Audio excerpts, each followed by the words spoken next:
Historia de la filosofía, por Giovanni Fornero, volumen 4, 97, parte octava. La filosofía contemporánea, tomo 1, capítulo 4, Filosofía y ciencias humanas, el estructuralismo, 961, Althusser, dialéctica, totalidad y contradicción en Hegel y en Marx, los conceptos de superdeterminación y de causalidad estructural. Como hemos visto, la búsqueda de la especificidad de la teoría marxista comporta, según Althusser, un retorno explícito a Marx. Restituir Marx a Marx. Restituir Marx a los conceptos que por primera vez él ha elaborado. Restituir al marxismo el verdadero Marx. He aquí la tarea que Althusser asigna a su investigación.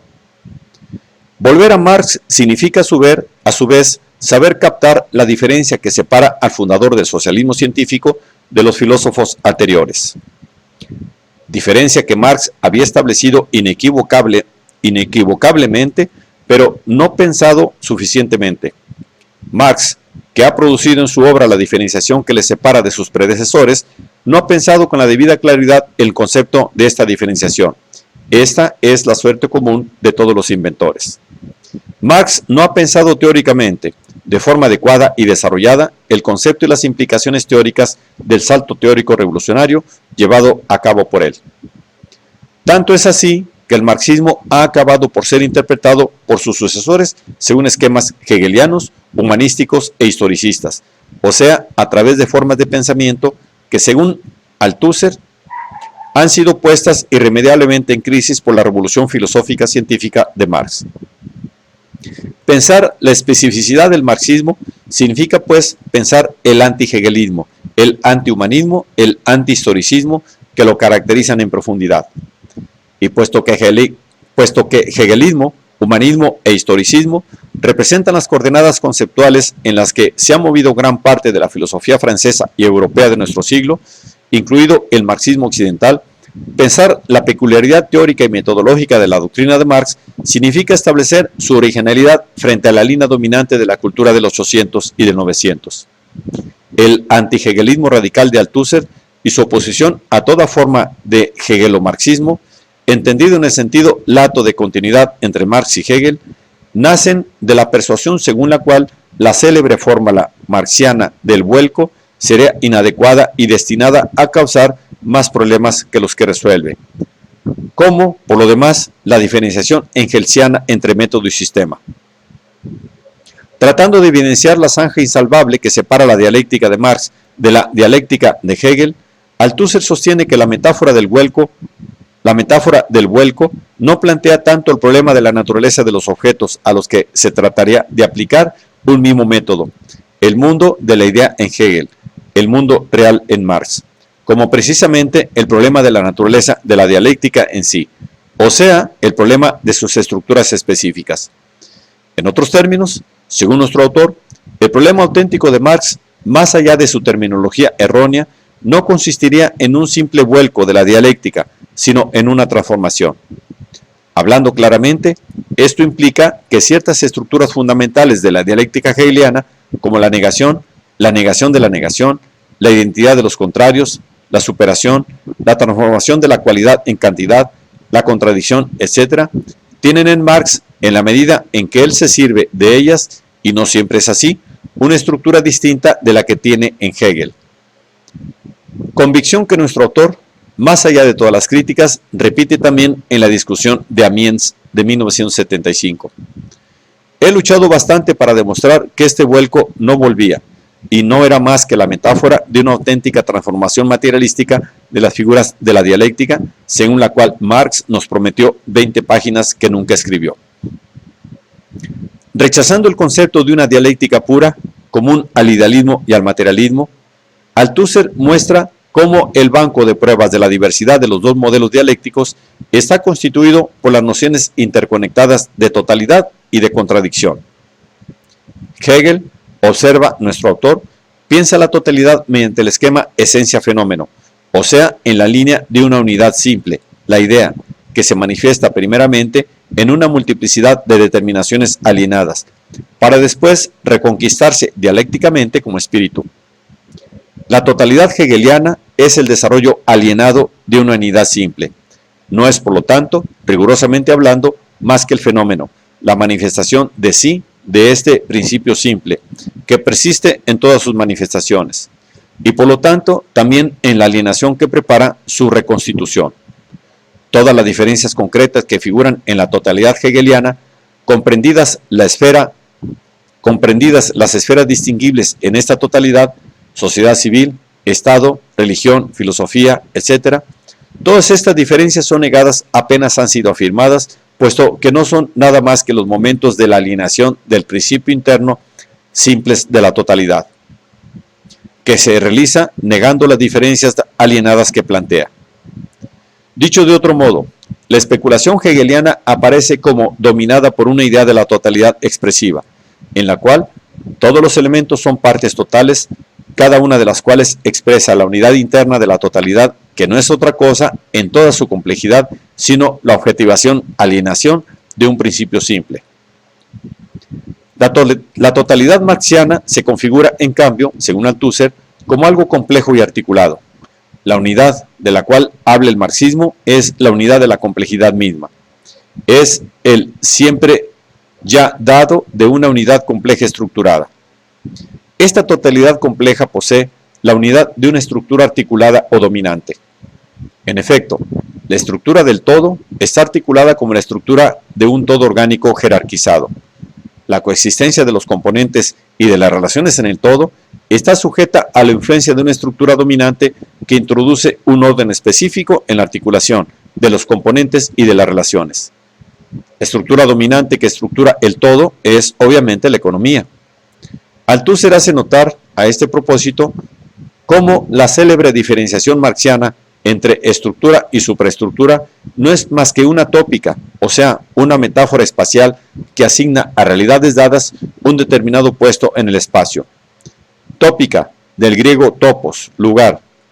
Una tópica representa, en un espacio definido, los respectivos lugares ocupados por esta o aquella realidad. Así, la economía está debajo, la base, la superestructura encima. Al igual que toda metáfora, la metáfora topológica de Marx hace, pues, ver alguna cosa, y precisamente alguna cosa muy importante. Esto es, que los planos superiores no podrían sostenerse en el aire por sí solos, si no se apoyaran sobre su base. De este modo, la metáfora del edificio representa el ejemplo visible del concepto fundamental de Marx, el de la determinación, en última instancia, de la base económica. En consecuencia, el tipo de unidad estructurada por la totalidad materialística de Marx no puede de hecho ser asimilada, ni siquiera como su revés, al tipo de unidad simple de la totalidad idealista de Hegel, como si Marx se hubiera limitado a atribuir a la economía funciones que Hegel atribuía al Estado o a la filosofía. No se encuentra en Hegel el principio opuesto, la determinación en última instancia por parte del Estado o por parte de la filosofía.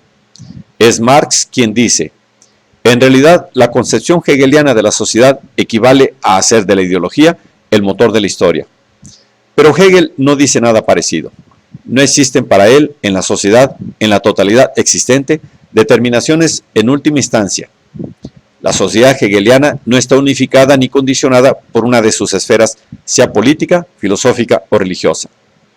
Para Hegel, el principio que unifica y condiciona la totalidad social no es una esfera dada de la sociedad, sino un principio que no tiene lugar ni cuerpo privilegiado en la sociedad por la razón de que reside en todos los lugares y en todos los cuerpos. Está en todas las determinaciones de la sociedad, económicas, políticas, jurídicas, etc. Y también en aquellas más espirituales. Por ejemplo, Roma, para Hegel, Roma no está unificada y condicionada por su ideología, sino por un principio espiritual, que se manifiesta en todas las determinaciones romanas, economía, política, religión, derecho, etc.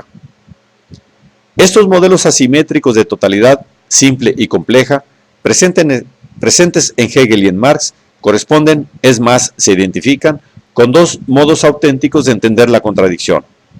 Mientras la contradicción hegeliana es algo simple, en cuanto presenta la pura articulación interna del principio espiritual que opera en ella, y se reduce por lo tanto a la ley universal e inmutable del absoluto, que se pierde en el otro por sí misma para después reencontrarse inevitablemente junto a sí misma, la contradicción marxista es siempre algo complejo y superdeterminado en su principio mismo. Con el término superdeterminación, sacado del psicoanálisis, Althusser intenta aludir al hecho de que la contradicción determinante en última instancia, en términos mámanos, la contradicción entre fuerzas productivas y relaciones de producción, o sea, Althusser intenta aludir al hecho de que la contradicción determinante en última instancia, en términos marxianos, la contradicción entre fuerzas productivas y relaciones de producción, o sea, entre capital y trabajo, aún determinando las circunstancias en las cuales vive históricamente, resulta a su vez determinada por ella. La contradicción es inseparable de la estructura social del entero cuerpo social en el cual se ejerce, inseparable de sus condiciones formales de existencia y de las situaciones mismas que gobierna. Ella, por lo tanto, en su interior está modificada por estas condiciones, determinante, pero también al mismo tiempo determinada, y determinada por los distintos niveles y por las diversas situaciones de la formación social que anima. Podríamos llamarla superdeterminada en su principio mismo. La superdeterminación designa en la contradicción la siguiente cualidad esencial: el reflejarse en la contradicción misma de sus condiciones de existencia, o sea, de su situación en la estructura dominante del todo complejo. En otras palabras, la contradicción de fondo, según Althusser, no es nunca simple, sino especificada siempre por las formas y por las circunstancias históricas y concretas en las cuales se ejerce, o sea, por la superestructura, Estado, ideología dominante, religión, movimientos políticos, etc., y por la situación interna y externa que la determina, sea en función del propio pasado nacional, revolución burguesa realizada o reproducida, explotación feudal eliminada del todo o en parte o no eliminada, costumbres locales, etc., sea en función del contexto mundial existente, aquello que domina en el momento, capitalismo competitivo o internacionalismo imperialista, etc. En consecuencia, la dialéctica económica, en virtud del principio de superdeterminación, no opera nunca en estado puro, como si las superestructuras pudieran hacerse respetuosamente a un lado cuando han hecho su obra, o disolverse como puro fenómeno para dejar que avance por el camino principal de la dialéctica, su majestad la economía, porque los tiempos habrían llegado. En efecto, sentencia Althusser, la hora solitaria de la última situación no será nunca, ni en el primer momento ni en el último, en cuanto para que la contradicción general se vuelva activa, o sea, provoque una unidad de ruptura, no es suficiente su existencia pura y simple, sino que es indispensable una acumulación de circunstancias que en su conjunto definen una coyuntura. Desde ese punto de vista, recurrir a la contradicción simple entre capital y trabajo, concebida como contradicción única que se abriría camino a través de las contingentes determinaciones históricas, como ha hecho gran parte del marxismo dogmático, significa más bien caer en un tipo de filosofía hegeliana de la historia, alejada de una comprensión científica y marxísticamente correcta de lo real, comprensión de la cual el marxismo revolucionario, empezando por la doctrina leniniana del eslabón más débil, de la cual Althusser exalta el valor paradigmático, ha dado las pruebas intelectualmente más brillantes y políticamente provechosas, dejando claro cómo la contradicción superdeterminada en las situaciones revolucionarias no es la excepción de la cual hablan los dogmáticos, por ejemplo, en relación con el caso ruso, sino la regla. Volvamos por lo tanto a Lenin y a través de Lenin a Marx. Si es verdad, como lo demuestran tanto la experiencia como la reflexión leninista, que la situación revolucionaria en Rusia dependía precisamente del carácter de intensa superdeterminación de la contradicción fundamental de clase, tal vez es necesario preguntarse en qué consiste la excepción de esta situación excepcional, y si, como cada excepción, esta excepción no ilumina la regla, y si no es, sin el conocimiento de la regla misma. Ya que, en efecto, ¿acaso no estamos siempre en la excepción? Excepciones, pero ¿en relación a qué? Si no es en relación con una cierta idea abstracta, pero reconfortante, tranquilizadora, de un esquema dialéctico, depurado, que había, en su misma simplicidad, guardado la memoria o encontrado nuevamente el paso del modelo hegeliano y la fe en la virtud resolutiva de la contradicción entre capital y trabajo. Por lo cual, una vez comprobado que las contradicciones secundarias son esenciales al ser mismo de la contradicción primaria, de la cual constituyen realmente las condiciones de existencia, resulta teóricamente posible y legítimo hablar de las condiciones como de aquello que permite entender por qué la revolución al orden del día no estalló y triunfó más que en Rusia, China y Cuba en el 17, en el 49, en el 58 y no en otros lugares, y no en otros momentos, que la revolución, impuesta por la contradicción fundamental del capitalismo, no triunfó antes del imperialismo y ha triunfado en aquellas condiciones favorables que fueron precisamente los puntos de la ruptura histórica, los eslabones más débiles, no Inglaterra, Francia, Alemania, sino la Rusia trazada, Lenin, China, Cuba. El discurso altesuriano sobre la superdeterminación lleva inmediatamente a la cuestión, siempre crucial en el marxismo, de la relación entre estructura y superestructura, y al problema de la realidad y del índice de eficacia de las superestructuras. Si bien las relaciones específicas entre estructura y superestructura, observa nuestro autor, merecen aún ser elaboradas o investigadas teóricamente, Marx nos proporciona con todo sus extremos.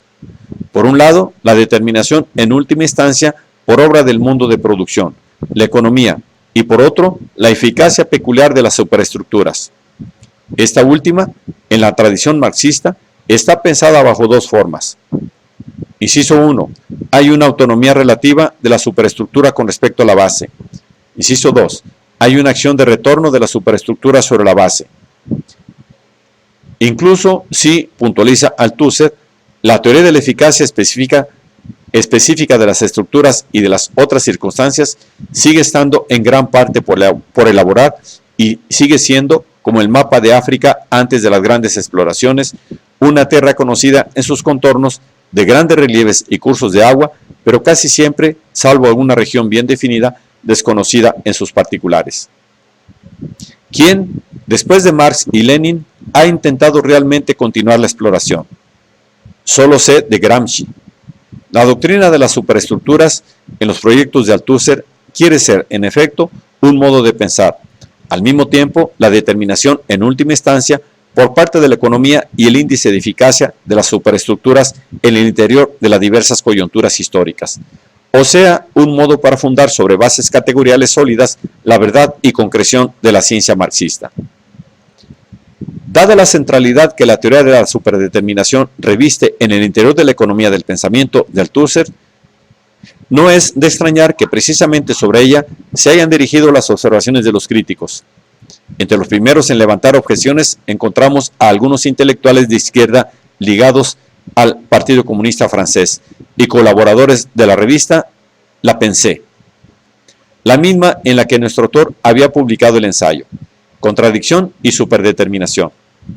Por ejemplo, Guy Besse, miembro del comité de redacción de La Pensée, tras el ambiguo concepto de superdeterminación, ve perfilarse el peligro de un hiperempirismo dialéctico más cercano a una teoría sociológica de los factores que a la tesis marxista de la determinación en última instancia por parte de la economía.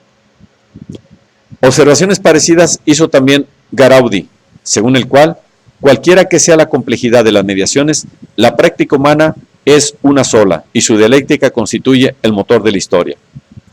Disolverla en la multiplicidad real de las superdeterminaciones significa oscurecer lo esencial del capital, que es ante todo el estudio de esta contradicción mayor, de esta ley fundamental del desarrollo de la sociedad burguesa. ¿Cómo sería posible entonces concebir la existencia objetiva de una ley fundamental de desarrollo de nuestra época, que es el del paso al socialismo? Es más, puntualiza Garaudi, en el límite, esta superdeterminación es una indeterminación pura y simple. De parecer, sustancialmente parecido, es también Pautlanzas, es decir, a propósito de la diferenciación entre la determinación en última instancia por parte de la economía y el posible rol dominante de cualquier hecho social. Se pregunta,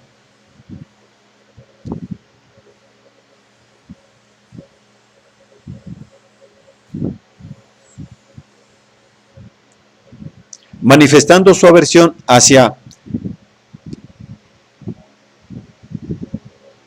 esta serie de críticas, como otras del mismo tiempo, confirman, más allá de su mayor o menor validez, la importancia objetiva del concepto altezuriano de superdeterminación y testimonian indirectamente el esfuerzo por parte del filósofo francés de ir más allá de los horizontes del marxismo tradicional y dogmático, a fin de volver a pensar creativamente también, a la luz de las experiencias teóricas y prácticas del socialismo revolucionario, el establecimiento categorial de la teoría marxista.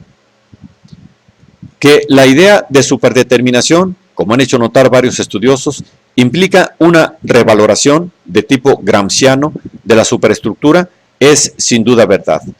Sin embargo, sería más exacto decir que esta, acompañada de un nuevo modo de concebir la clásica doctrina de la estructura-superestructura. En efecto, aún sin rechazar la imagen espacial de la sociedad como un edificio de dos plantas, cuya base, la economía, determina las plantas más altas, la superestructura política e ideológica, Althusser declara querer elaborar a nivel de teoría aquello que en Marx permanece a simple nivel descriptivo y metafórico. Nos parece deseable y posible representar las cosas de otro modo. Entendámonos bien, no rechazamos en absoluto la metáfora clásica, porque ella misma nos obliga a superarla, y no la superamos para rechazarla como caduca. Quisiéramos simplemente intentar pensar aquello que nos da en la forma de la descripción. En otros términos, como escribe Saúl Kars, sin rechazar el valor pedagógico y descriptivo de la metáfora topológica, es necesario hacerle decir mejor aquello que designa. A este objeto, Althusser recurre al concepto de modo de producción global, entendiendo con este último un todo estructurado definido por una articulación en tres niveles: económico, político e ideológico, de los que el determinante es el nivel económico, si bien este, como sabemos, no actúa nunca en estado puro. En efecto, para nuestro autor, no existen procesos o relaciones exclusivamente económicos, políticos o ideológicos, sino procesos y relaciones concretas cuya explicación implica siempre la conjugación articulada de los tres niveles que componen el modo de producción.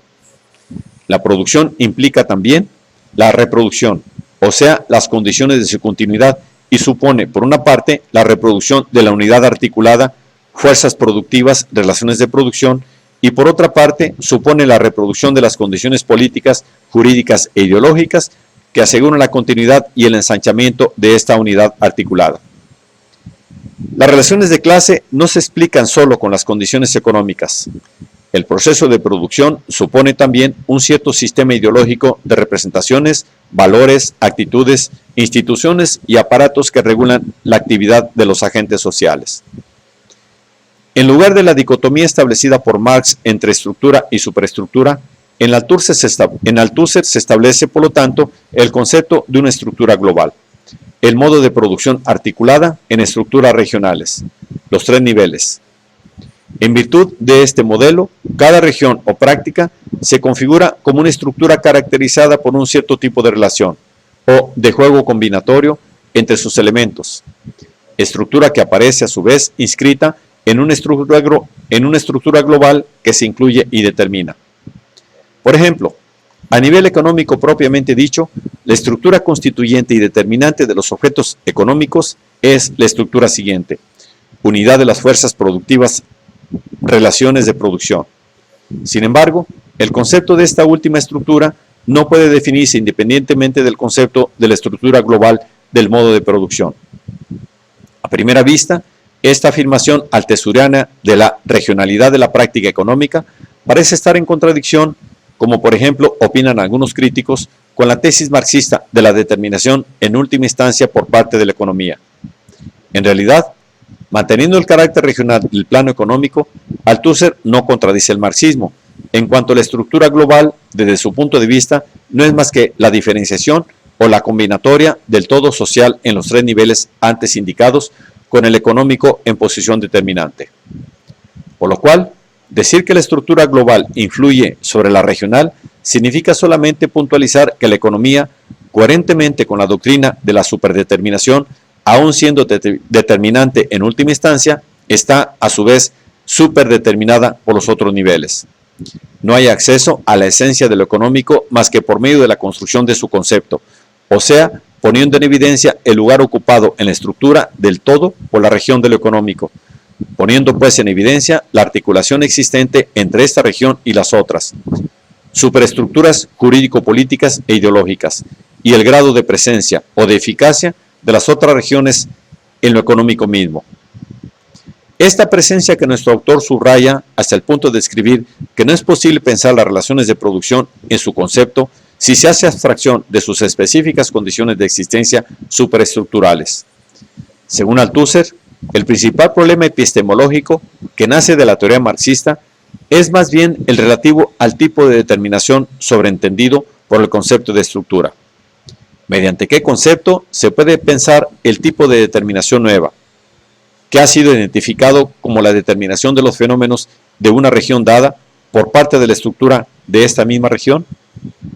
De un modo más general, ¿por medio de qué concepto o de qué elementos de conceptos se pueden pensar la determinación de los conceptos de una estructura y las relaciones estructurales existentes entre estos elementos y todos los efectos de estas relaciones dependientes de la eficacia de esta estructura? Y a fortiori, ¿por medio de qué concepto o qué conjunto de conceptos se puede pensar la determinación de una estructura subordinada por parte de una estructura dominante? Dicho en términos más simples y sucintos, ¿con qué concepto pensar que la determinación sea de un elemento o de una estructura mediante una estructura? O bien, ¿de qué modo definir el concepto de consolidad estructural? Aún sintetizando la inmensa revolución teórica del capital, tal problema, más que filosóficamente pensado, habría sido científicamente practicado por parte de Marx. Tanto es así que él ni siquiera habría producido el concepto. No obstante, insiste Althusser, este simple problema era tan nuevo e imprevisto que podía destruir todas las teorías clásicas de la causalidad. Según nuestro autor, en la filosofía clásica premarxista han existido, a grandes rasgos, dos sistemas teóricos principales para pensar la causalidad. Por un lado, el sistema mecanicístico de origen cartesiano, que reduce la causalidad a una eficacia transitiva y analítica, y no alcanza a pensar la eficacia de un todo sobre sus elementos. Por otro lado, el concepto leibniziano de expresión, recuperado más tarde por Hegel, que trata de dar cuenta de la relación todo-partes, pero presuponiendo que el todo se puede reducir a un único principio, simple y espiritual, del cual los elementos no son sino expresiones fenoménicas. Ahora, tanto en el caso de la lógica cartesiana como en el de la lógica hegeliana, falta la idea del todo como estructura.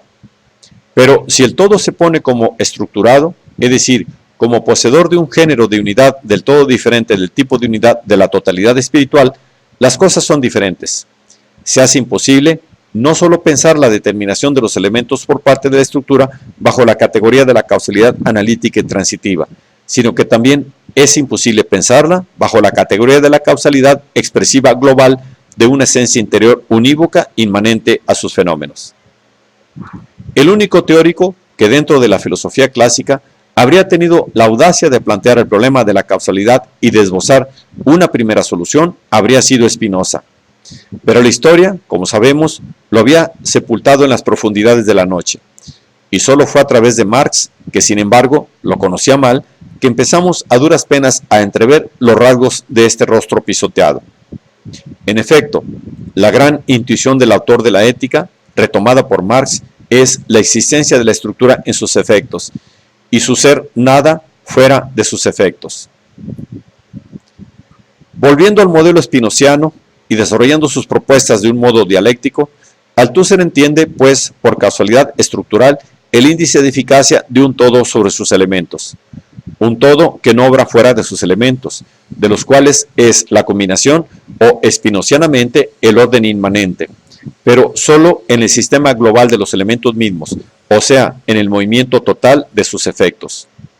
En consecuencia, la causa estructural tiende a asumir el aspecto de una presencia-esencia, en cuanto ella, como dice Godelier, actúa por todos los lados sin que se pueda localizar su eficacia en algún lugar. Y puesto que tal causalidad estructural o causalidad dialéctico-materialista es presentada por Althusser, que emplea también el concepto marciano de Darstellung y el psicoanalítico de causalidad metonímica, como poseedora de un vínculo de correlación no tanto con el estructuralismo cuanto con el espinozismo, nace la cuestión de la relación entre Althusser, el estructuralismo y el espinozismo.